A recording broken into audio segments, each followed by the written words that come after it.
Shalom, syukur dan terpujilah Tuhan atas kebaikan dan pemeliharanya pada kita semua. Pembacaan Alkitab hari ini terambil dari Hosea 11, 12, 13, dan 14. Di mana secara garis besar, pasal-pasal ini menunjukkan bagaimana Israel meninggalkan Tuhan. Mereka berdosa, memberontak, dan dihukum. Namun Allah memulihkan mereka.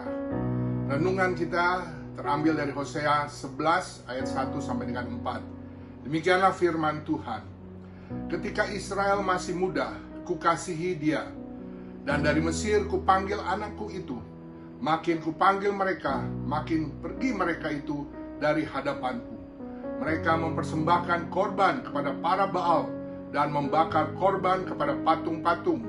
Padahal akulah yang mengajar Efraim berjalan dan mengangkat mereka di tanganku, tetapi mereka tidak mau insaf bahwa aku menyembuhkan mereka. Aku menarik mereka dengan tali kesetiaan, dengan ikatan kasih.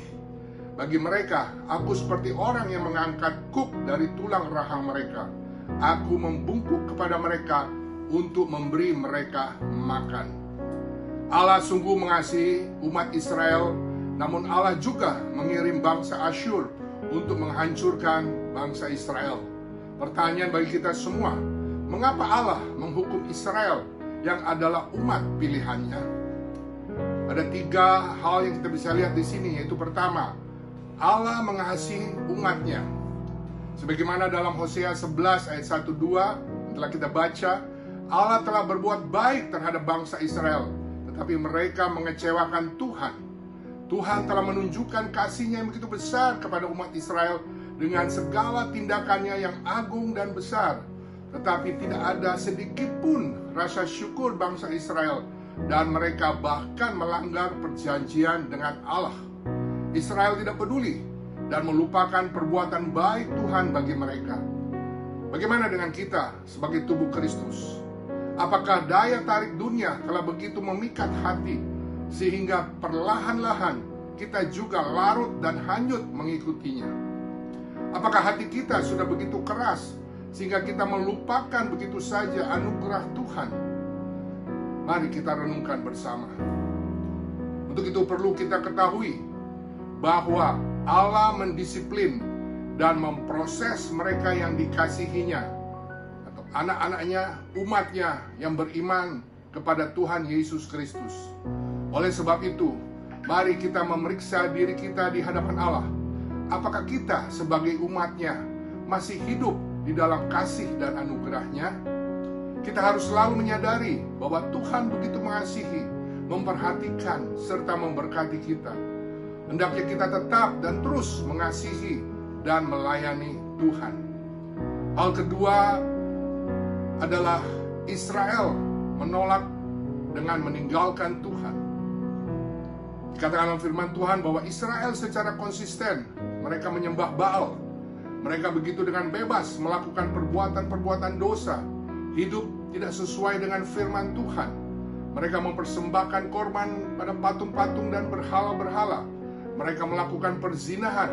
Mereka lupa dan meninggalkan Tuhan. Dan juga disebut di dalam Hosea 13 bahwa bangsa Israel terus hidup di dalam dosa.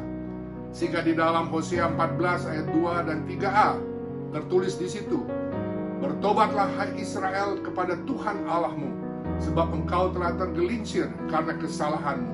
Bawalah sertamu kata-kata penyesalan dan bertobatlah kepada Tuhan. Dapat kita lihat di sini bahwa ada seruan pertobatan bagi Israel karena Allah mengasihi Israel. Di dalam 1 Yohanes 1 ayat 9 dikatakan, jika kita mengaku dosa kita, maka Ia adalah setia dan adil, sehingga Ia akan mengampuni segala dosa kita dan menyucikan kita dari segala kejahatan. Hal ketiga, mengapa Allah menghukum Israel adalah karena Allah setia, penuh kasih karunia. Walaupun Allah murka atas segala kejahatan bangsa Israel, tetapi Allah yang Maha Agung itu setia, penuh dengan kasih karunia dan belas kasihan. Seperti dinyatakan di dalam Hosea 11 ayat 9. Aku tidak akan melaksanakan murkaku yang bernyala-nyala itu, tidak akan membinasakan Efraim kembali, sebab aku ini Allah dan bukan manusia, yang kudus di tengah-tengahmu, dan aku tidak datang untuk menghanguskan. Saudara-saudara kasih dalam Tuhan, dalam keagungannya, walaupun Tuhan menghukum, Tuhan tetap melimpahkan anugerah pengampunannya, sehingga bangsa Israel tidak kemudian dihancurkan secara total. Belas kasihan Tuhan itu menunjukkan bahwa Dialah Allah yang Maha Kudus, yang penuh kasih. Sehingga dapat dikatakan, walaupun gerejanya sering juga menyeleweng dari jalan Tuhan, anugerah pengampunannya selalu tersedia dengan limpahnya.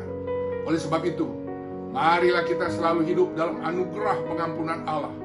Janganlah kita sekali-sekali menolaknya, karena hanya melalui dasar itulah hidup kita dapat berkenan di hadapan Allah. Sebagaimana disebut juga di dalam Hosea 14 ayat 10, Nabi Hosea mengingatkan bangsa Israel segala nubuat, teguran dan pengajaran yang telah disampaikan oleh Tuhan. Dikatakan di situ, siapa yang bijaksana, biarlah ia memahami semuanya ini. Siapa yang paham, biarlah ia mengetahuinya.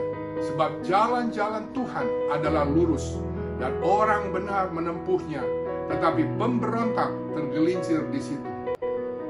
Di sepanjang kitab Hosea, sudah banyak hal disampaikan oleh Tuhan. Umat pilihan Tuhan seharusnya mendengar, memahami, dan menaati suara Tuhan. Melalui pengajaran, teguran, dan nubuat Tuhan, maka umat Tuhan akan dapat menjalani kehidupan dengan bijaksana dalam keteguhan hati, untuk membawa kemuliaan bagi Allah saja. Segala perintah dan peringatan dari Allah pastilah baik adanya, karena Allah begitu memperhatikan dan mengasihi umatnya. Maka Allah memberi teguran dan peringatannya, yang semua itu demi kebaikan umatnya.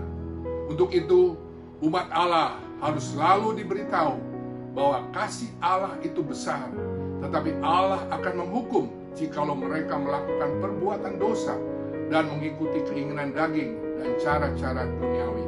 Oleh sebab itu, kiranya semua umat Tuhan hendaknya belajar menjadi bijaksana dengan tekun belajar untuk mendengar, mengimani, dan taat melakukan firman Tuhan. Inilah kunci dari pertumbuhan iman yang kuat, kokoh, dan yang berkenan kepada Tuhan. Demikianlah renungan kita di hari ini. Tuhan Yesus melindungi dan memberkati saudara-saudara semua. Amin.